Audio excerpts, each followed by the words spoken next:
Junie B. Jones and the Stupid Smelly Bus by Barbara Park.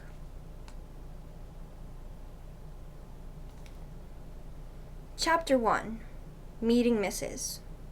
My name is Junie B. Jones. The B stands for Beatrice. Except I don't like Beatrice. I just like being, that's all. I'm almost 6 years old. Almost 6 is when you get to go to kindergarten.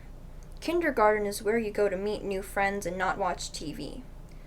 My kindergarten is the afternoon kind. Today was my first day of school. I'd been to my room before, though. Last week, Mother took me there to meet my teacher. It was called Meet the Teacher Day. My teacher was decorating the bulletin board with the letters of the alphabet. I already know all of those letters, I said. I can sing them, except I don't feel like it right now. My teacher shook my hand, only our hands didn't fit together that good. Her name was Mrs. I can't remember the rest of it. Mrs. said I looked cute. I know it, I said. That's because I have on my new shoes. I held my foot way high in the air. See how shiny they are? Before I put them on, I licked them. And guess what else? I said. This is my bestest hat. Grandpa Miller brought it for me. See the devil horns sticking out the sides? Mrs. laughed, except I don't know why. Devil horns are supposed to be scary. Then we walked around the room, and she showed me where the stuff was, like the easels where we get to paint, and the shelves where the books are, and the tables where we sit and don't watch TV. One of the tables in front of the room had a red chair. I would like to sit here, I think, I told her. But Mrs. said, We'll have to wait and see, Junie. B, I said. Call me Junie B. I hollered the B part real loud, so she wouldn't forget it. People are always forgetting my B. Mother rolled her eyes and looked at the ceiling. I looked up there too, but I didn't see anything. Are you going to ride the bus, Junie B? Mrs. asked me. I made my shoulders go up and down. I don't know. Where's it going to? My mother nodded her head and said, Yes, she'll be riding the bus. That made me feel scary inside, 'cause I never rided on a bus before. Yeah, only where's it going to? I asked again. Mrs. sat on her desk. Then she and my mother talked more about the bus. I tapped on Mrs. Guess what? I still don't know where it's going to. Mrs. smiled and said the bus driver's name was Mr. Wu. Mr. Wu, said Mother. That's an easy name for Junie B to remember. I covered my ears and stamped my foot. Yeah, only where's the stupid, smelly bus going to? Mother and Mrs. frowned. Frowning is when your eyebrows look grumpy. Watch yourself, Missy, said Mother. Missy's my name when I'm in trouble. I looked down at my shoes. They didn't look as shiny as they did before. Just then another mother and a boy came in, and Mrs. went off to talk to them instead of me. I don't know why, though. The boy was hiding behind his mother and acting very babyish. I can beat that boy up, I think. After that, my mother sat me down and explained about the bus. She said it's yellow, and it's called a school bus, and it stops at the end of my street. Then I get on it and sit down, and it takes me to school. And then your teacher will meet you in the parking lot, said Mother. Okay, Junie B? Won't that be fun? I nodded the word yes, but inside my head I said the word no. Chapter 2. Feeling squeezy. I stayed scared about the bus for a whole week, and last night when my mother tucked me into bed, I still felt sickish about it. Guess what? I said. I don't think I want to ride that school bus to kindergarten tomorrow. Then my mother rumpled my hair. Oh, sure you do, she said. Oh, sure I don't, I said back. Then Mother kissed me and said, It'll be fun. You'll see. Just don't worry. I did, though. I worried very much. And I didn't get sleep so good, either. And this morning I felt very droopy when I got up. And my stomach was squeezy. And I couldn't eat my cereal. And so I watched TV until Mother said it was time to get ready to go. Then I put on my skirt that looks like velvet, and my new fuzzy pink sweater, and I ate half a tuna sandwich for lunch. After that, Mother and I walked to the corner to wait for the bus. And guess what? There was another mother and a little girl there too. The little girl had curly black hair, which is my favorite kind of head. I didn't say hello to her though, 'cause she was from a different street, that's why. Then finally this big yellow bus came around the corner, and the brakes screeched very loud, and I had to cover my ears. Then the door opened, and the bus driver said, "Hi, I'm Mr. Wu, hop on." Except I didn't hop on, 'cause my legs didn't want to. "I don't think I want to ride this bus to kindergarten," I told Mother again. Then she gave me a little push. "Go on, Junie B," she said. "Mr. Wu is waiting for you. Be a big girl and get on." I looked up at the windows. The little girl with the curly black hair was already in the bus. She looked very big sitting up there, and kind of happy. "Look how big that little girl is acting, Junie B," said Mother. "Why don't you sit right next to her? It'll be fun, I promise." And so I got on the bus. And guess what? It wasn't fun. Chapter 3. The Stupid Smelly Bus. The bus wasn't like my daddy's car at all. It was very big inside, and the seats didn't have any cloth on them. The little curly girl was sitting near the front, and so I tapped on her. "Guess what?" I said. "Mother said for me to sit here." "No," she said.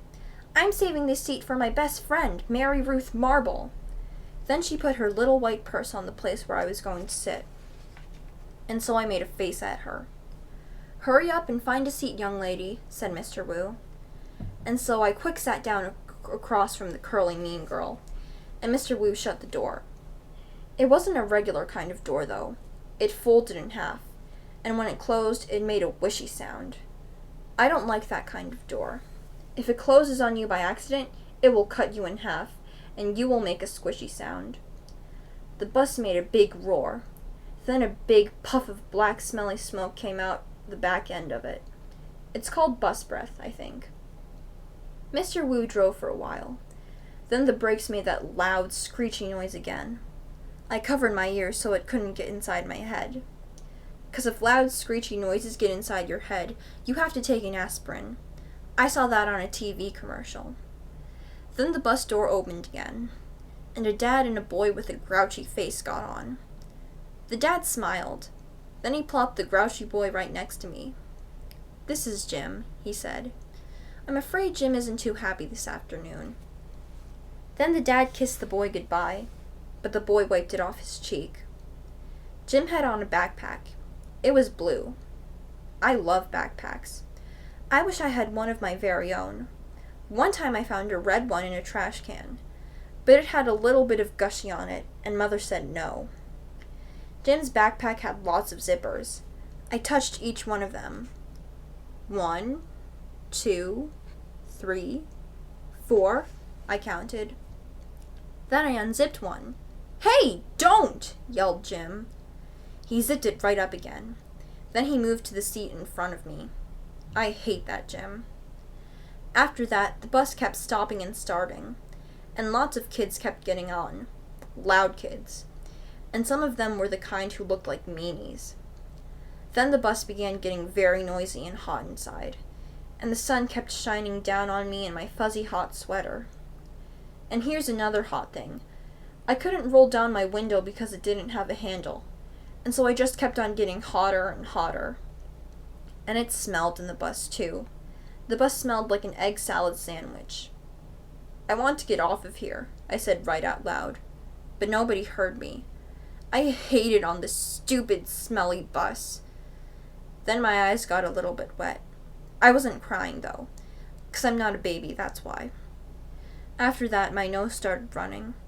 Only the bus didn't have a glove compartment, which is where you keep the travel tissues, of course, and so I had to wipe my nose on my fuzzy pink sweater sleeve. Then I stayed on the bus for about an hour or 3, until I finally saw a flagpole and a playground. That meant we were at kindergarten. Then Mr. Wu drove the bus into the parking lot and stopped. I jumped up very fast, 'cause all I wanted to do was get off that stupid smelly thing. Only guess what? That Jim pushed right in front of me, and the curly mean girl did too, and then people started squishing me real tight, and so I pushed them away, and they pushed me right back. That's when I fell down, and a big foot stepped on my skirt that looks like velvet. "Stop it!" I yelled. Then Mr. Wu hollered, "Hey, hey, hey!" And he picked me up, and he helped me off the bus. Mrs. was waiting for me just like my mother said. "Hi, I'm glad to see you," she called. Then I ran over to her, and I showed her the big footprint on my skirt that looks like velvet. "Yeah, only look what happened. I got stepped on, and so now I'm soiled." Mrs. brushed it off.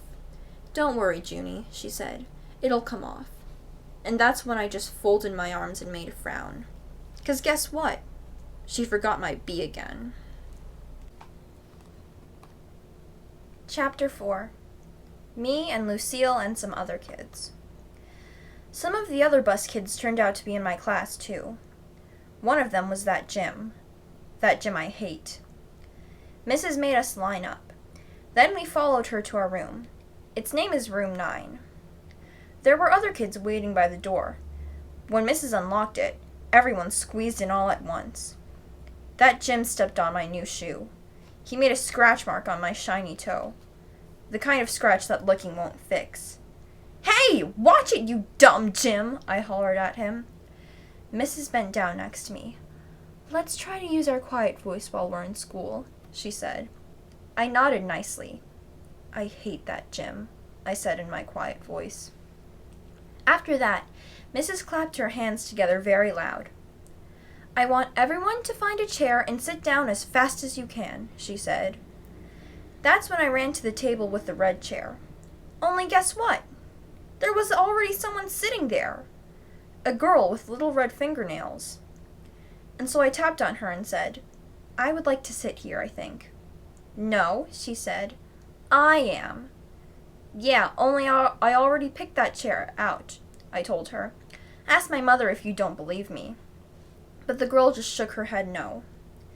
And then Mrs. clapped her loud hands again and said, "Please find a seat." And so then I had to quick sit down in a stupid yellow chair. The same stupid color as the stupid yellow bus. After that, Mrs. walked to a big closet in the back of the room. It's called the supply closet. She got out boxes of new pointy crayons and some white circles. Then she passed them out, and we had to print our names on the circles and pin them to our fronts. It was our first work. "If you need help spelling your name, raise your hand," said Mrs. I raised my hand. "I don't need help," I told her. "Grandma Miller says I print beautifully." I used red, but then a mistake happened. I made my Junie too big, and there wasn't any room for the B, and so I had to squish it very teensy at the bottom. "I hate this stupid dumb circle!" I hollered. Mrs. made a shh sound and gave me a new one. "Thank you," I said nicely. "Grandma Miller says I print beautifully." The girl with the little red fingernails was faster than me. She showed me her circle and pointed to her letters. "Lucille. That spells Lucille," she said. "I like that name of Lucille," I said. "'Cause guess what? Seals are my favorite animals, that's why." Then Mrs. passed out drawing paper, and we drew pictures of our family. Mrs. put a happy face sticker on mine. It was very good, except I made my father too teeny, and Mother's hair looked like sticks. After that, Mrs. took our class on a walk around the school. Everyone had to find a buddy to walk with. My buddy was Lucille. We held hands. The boy I can beat up was right in front of us. His buddy was that Jim I hate.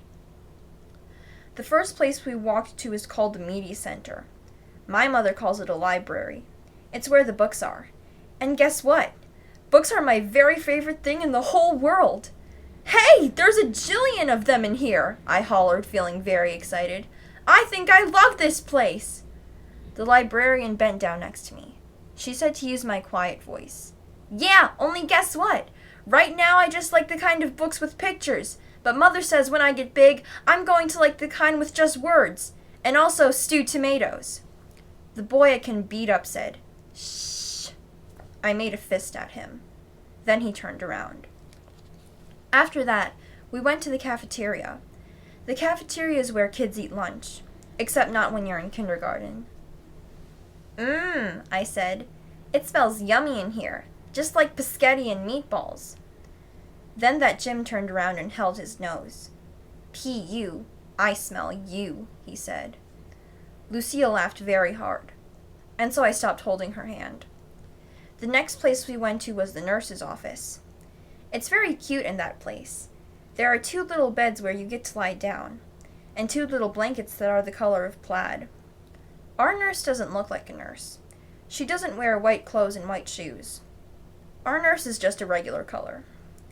Lucille raised her hand. My brother said that last year he came here, and you let him take off his shoes, and he got a drink of water in just his socks. That Jim turned around again. P.U., I smell your feet, he said to Lucille. This time Lucille stuck out her tongue at him. After that, we held hands again.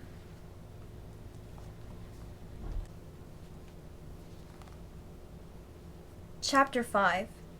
Principal. After we left the nurse, we went to the main office. That's where the boss of the school lives. His name is Principal. Principal is a baldy. He talked to us. Then Lucille raised her hand. My brother said that last year he had to come down here, and you yelled at him, and now he's not allowed to beat up kids at recess anymore. Principal kind of laughed. Then he held the door for us to leave.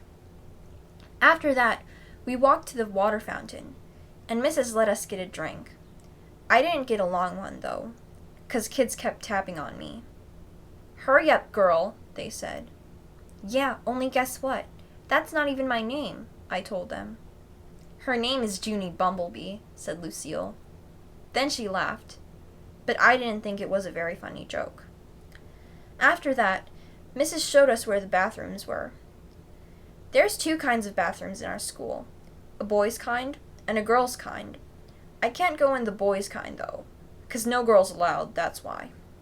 I tried to peek my head in there, but Mrs. snapped her fingers at me. The only boy who got to go into the bathroom was the boy I can beat up. He was jiggling around very much. Then he started running all over the place, and he was holding the front of his pants. William, said Mrs., are you having an emergency? Then William yelled, Yes! And he ran right in there. The rest of us walked back to our room. I touched Lucille's fingernails.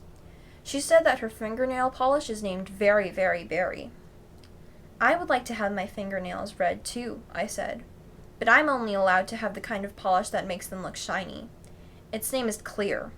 Clear is the color of spit. I hate clear, said Lucille. Me too, I told her. And I also hate yellow, which is the color of the stupid smelly school bus. Lucille nodded her head. My brother said when you ride home on the bus, kids pour chocolate milk on your head. Then all of a sudden my stomach felt very squeezy again. 'Cause I had to ride the bus home, that's why. Why did you have to tell me that for, Lucille? I said, kind of grouchy. After we got back to room 9, we did some more work. It was a game to help us learn each other's names. I learned Lucille, and also a girl named Charlotte, and another girl named Grace. Then I learned a boy named Ham, which we eat at Grandma Miller's. Pretty soon Mrs. clapped her loud hands together. Okay, everyone, gather up your things. It's almost time for the bell. Then I heard a noise in the parking lot. It was screechy brakes, and so I looked out the window, and I saw the school bus. It was coming to get me. Oh no, I said kind of loud. Now I'm going to get chocolate milk poured on my head. Then I chewed on my fingers. Get in line, said Mrs. When we get outside, I want all of my bus students to come with me. The rest of you must go to the crossing guard. Everyone was lining up. I was the very last one. Just then the bell rang and Mrs. marched out the door. Then everybody else marched out too. Except guess what? I didn't.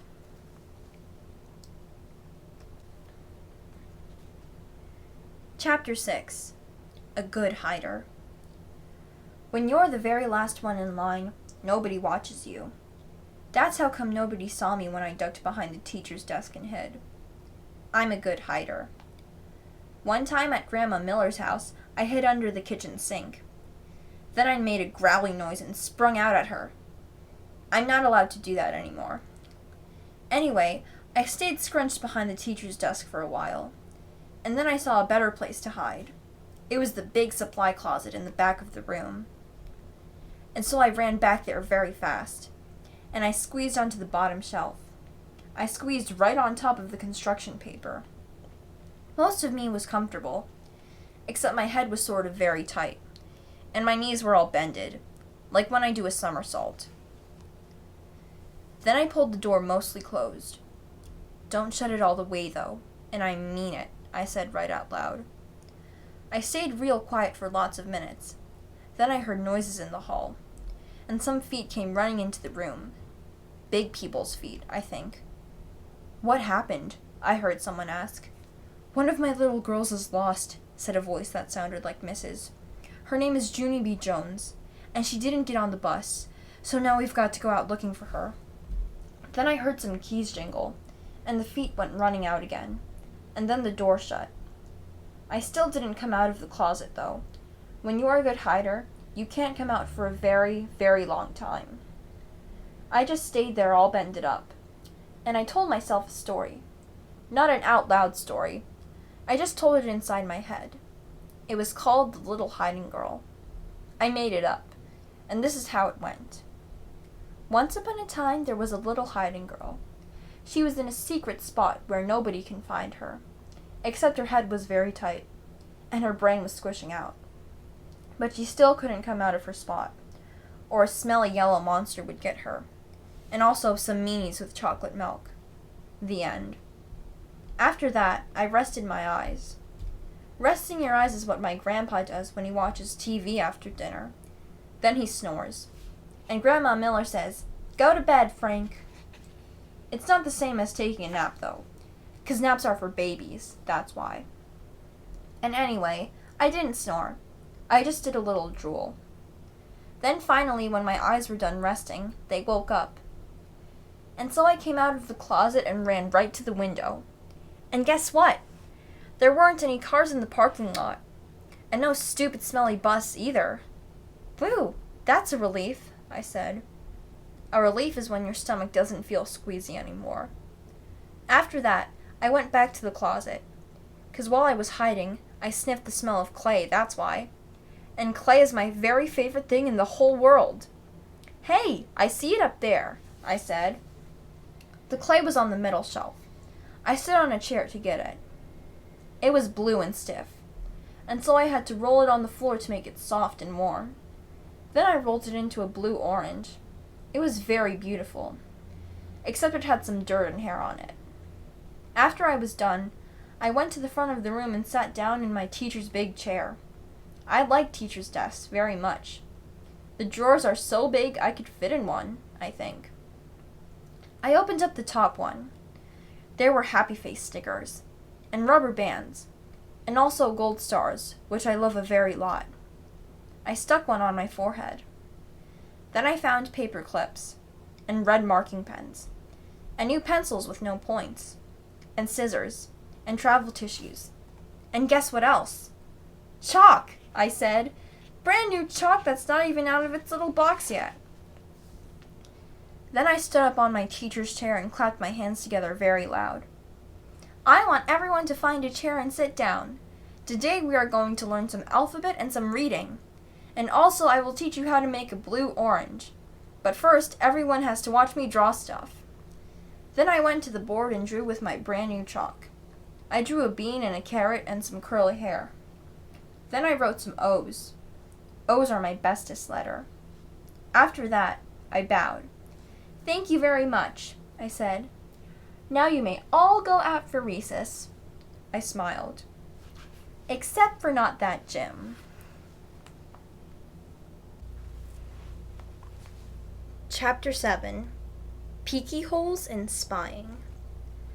After a while, I started to get a little bit thirsty. That's what happens when chalk sprinkles get in your throat. I would like a drink of water, I think, I said. Then I put my hands on my hips. Yeah, only what if somebody sees you at the water fountain? Then they might call the stupid smelly bus to come get you, and so you better not go. I stamped my foot. Yeah, only I have to go, 'cause there's dumb chalk in my throat. Then, all of a sudden, I got a great idea. I pulled a chair over to the door, and I peeked out the window at the top. I'm a good peeker. One time I peeked right into Grandpa Miller's mouth when he was sleeping, and I saw that dangly thing that hangs down at the back. I didn't touch it, though, 'cause I didn't have a little stick or anything, that's why. Anyway, I didn't see anybody in the hall, and so I opened the door a crack, and I sniffed, 'cause when you sniff, you can smell if there's people around. I learned sniffing from my dog, Tickle. Dogs can smell everything. People can mostly just smell big smells, like stink and flowers and dinner. Nope, don't smell anyone, I said. Then I ran to the water fountain and I drank for a long time, and nobody tapped on me and said, "Hurry up, girl." After that, I stood on my tippy toes, and I tippy-toed to the media center, 'cause I love that place, remember? The media center is kind of like a fort. The shelves are like walls, and the books are sort of like bricks, and you can move some of them around and make peeky holes. Peeky holes are what you spy out of. Then if you see somebody coming, you can make your breath very quiet, and they won't find you. I spied for a long time, but nobody came. The only people in the media center were just me and some fish. They were in a big glass tank. I waved at them in there. Then I stirred them with a pencil. I love fish very much. I eat them for dinner with coleslaw. Just then, I saw my most favorite thing in the whole world. Its name is an electric pencil sharpener, and it was sitting right on the librarian's desk. "Hey," I said, very excited, "I think I know how to work that thing." Then I looked in the desk drawer, and guess what? There were lots of brand new pencils in there, and so I sharpened them. It was funner than anything, 'cause an electric pencil sharpener makes a nice noise, and you can make pencils as teeny as you want.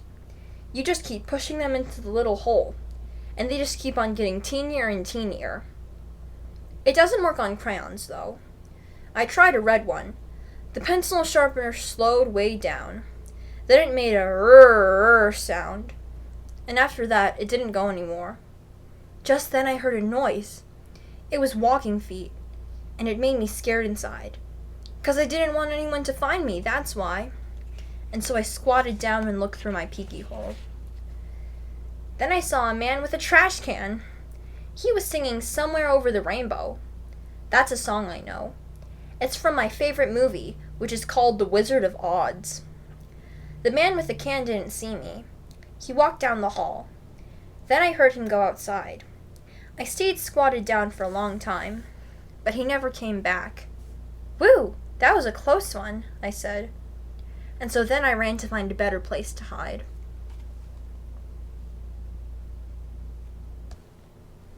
Chapter 8. The Dangerous Nurse's Office. Guess where I ran to? Straight to the nurse's office, of course, 'cause there's those little plaid blankets to hide under. There's other neat stuff in there, too, like a scale to weigh yourself, and a sign with a giant E and other letters. The nurse uses the sign to test your eyes. She points to the letters, and you have to yell out their names. You have to yell the E the loudest. That's how come it's so big. And guess what else I saw in the nurse's office? Band-Aids, that's what. I love those guys. They were on the top of the desk, and so I opened the lid, and I sniffed them. I said, 'cause Band-Aids smelled just like a brand new beach ball. Then I dumped them out. They were the most prettiest Band-Aids I ever saw. They were red and blue and green, and also yellow, which is the color I hate. And they were different shapes, too. There were squares and circles, and some were that very long kind, which are called tangles, I think. I put a green circle on my knee. That's where I fell down on the sidewalk last week.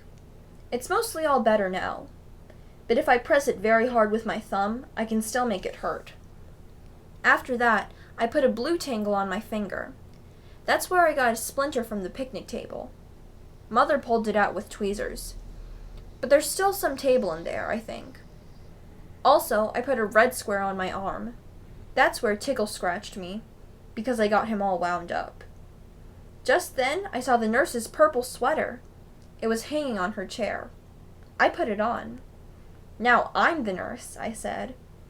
Then I sat down, and I pretended to call the hospital. "Hello, hospital? It's me, the nurse. I need some more Band-Aids and some aspirins and some cherry cough drops. Only not the kind that make your mouth feel freezy. And I need some lollipops for when kids get needles. And also I need a little stick or something in case I have to touch that dangly thing that hangs down in your throat." Then I pretended to call room 9. "Hello, missus? Please send that Jim to my office. I have to give him a shot." Just then, I saw my most favorite thing in the whole world. They were near the door. And their name is crutches. Crutches are for when you break a leg. Then the doctor puts it in a big white cast with just your piggy sticking out. And you can't walk on it. And so she gives you crutches to swing yourself. I ran over and picked them up. Then I put them under my arms. Only they were way too long for me. And I didn't swing that good. And so then I got another idea. I carried them to the nurse's chair. And I climbed up there so I was real tall. And then I put the crutches under my arms.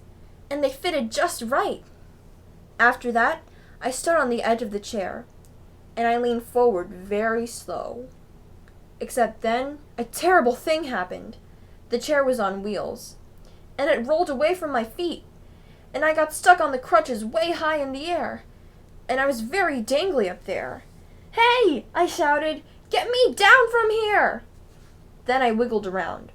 And one of the crutches slipped. And I came crashing down. And I banged my head on the desk. "Ow!" I yelled. "Ow! Ow! Ow!" Then I picked up the phone again. "I quit this stupid job," I said. And then I ran out of there very fast. 'Cause the nurse's office is a dangerous place. And crutches aren't my favorite thing. Chapter 9. Zooming speedy fast. I like running inside the school. It's funner than running inside your house. In school you can zoom with your arms out like a jet plane. And you don't knock over the furniture. And also the head doesn't get broken off your mother's bird statue, which used to be a blue jay, I think. I zoomed straight to the cafeteria, because there's a lot of tables to hide under in that place. Only when I tried to open the door, it was all locked up. And so then I ran to another room across the hall. Only that stupid door was locked too. "Hey, who did all this dumb locking?" I asked. Then I started jiggling up and down, because I was having a little bit of a problem, that's why. The kind of problem that's called personal. And it's about going to the potty. And so all of a sudden I had to run down the hall speedy quick, right to the girls' bathroom. Only guess what? When I got there, that stupid door wouldn't open either. And so I kicked it, and I hanged on the handle, 'cause I weigh 37. "Open up and I mean it!" I yelled. But the door kept on staying shut. "It's emergency!" I shouted. And then all of a sudden I remembered about that boy I can beat up, 'cause he had emergency too, and he got to go into the boys' bathroom.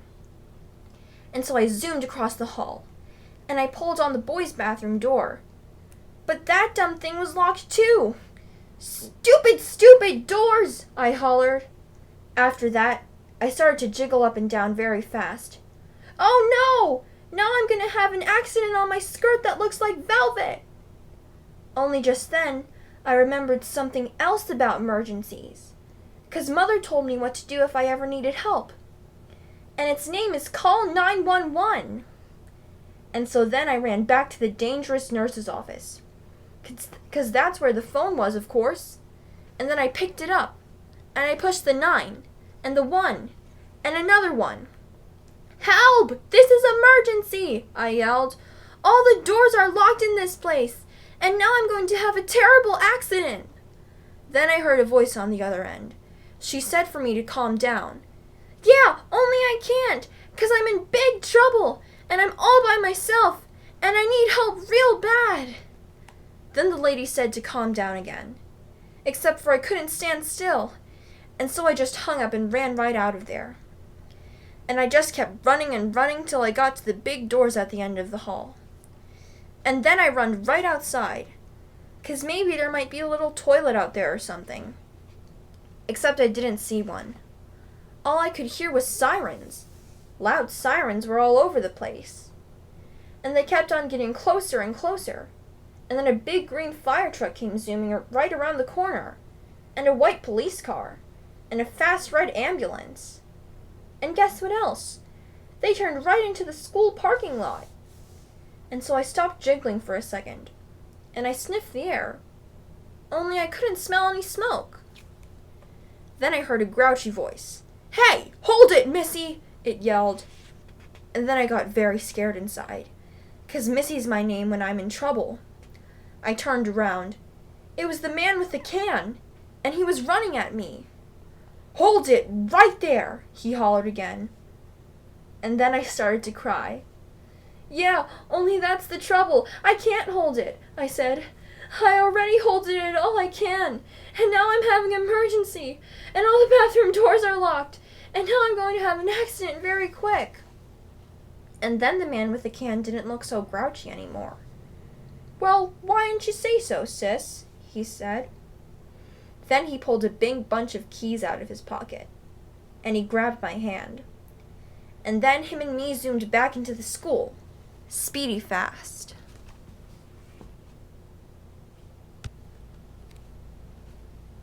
Chapter 10. Me and That Grace. The man with the can unlocked the girls' bathroom for me, and I ran right in there.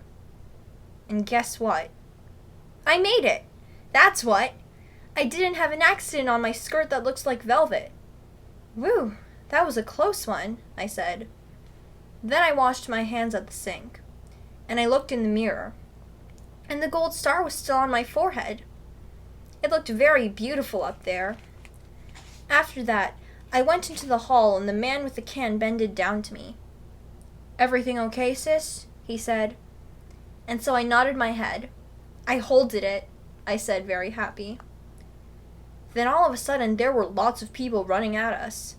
There were firemen and policemen, and there was a tall lady rolling a bed on wheels. "Hey," I said to the man with the can. "What happened? Did somebody get runned over here or something?" Then I saw Mrs. and Principal and Mother. They were running at us, too. And then Mother bended down and hugged me very tight. After that, everyone started talking at once, and nobody was using their quiet voices, and nobody was smiling either. Principal started asking me a jillion questions. Mostly there were questions about hiding in the supply closet. "I'm a good hider," I told him. Principal acted a little bit grumpy. He said I wasn't allowed to do that anymore. "When you go to school, you have to follow the rules," he said. "What would happen if every boy and girl hid in the supply closet after school?" "It would be very smushy in there," I said. Then he made his eyes frowny. "But we wouldn't know where anyone was, would we?" he said. "Yes," I said. "We would all be in the supply closet."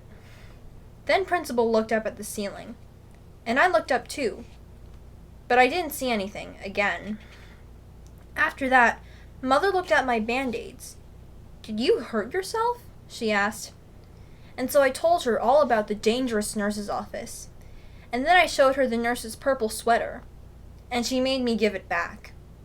After that, everybody started leaving. The firemen and the policemen, and also the tall lady with the bed. Then finally, my mother got to take me home. And guess what? I didn't have to ride on the stupid smelly bus. Except the car wasn't that fun, 'cause Mother was grouchy at me. "I'm sorry the bus wasn't fun for you, Junie B," she said. "But what you did was very, very wrong. Didn't you see all the commotion you caused? You had a lot of people very scared." Yes, but I didn't want chocolate milk poured on my head, I explained to her. That's not going to happen, growled Mother. And you can't just suddenly decide for yourself not to ride the bus. Hundreds of kids ride buses every day. And if they can do it, you can do it too. Then my eyes got wet again. Yeah, but there's meanies on that thing, I said all sniffly. Then Mother stopped being so growly. What if you had a friend to ride with? She said. Your teacher told me there's a girl in your class who will be riding the bus for the first time tomorrow. Maybe you could sit together. Would you like that? I made my shoulders go up and down. Her name's Grace, said Mother. Grace? I said. Hey, I know that Grace. I learned her today. And so when we got home, Mother called that Grace's mother, and then they talked. And then me and that Grace talked too. I said hi and she said hi. And she said she would sit with me. And so tomorrow, I get to take my little red purse on the bus. And I get to put it on the seat next to me so nobody will sit there. Nobody except for that Grace, of course. And then she and me might get to be buddies. And we can hold hands. Just like me and Lucille. I will like that, I think. And guess what else? Tomorrow I think I might like yellow a little bit, too.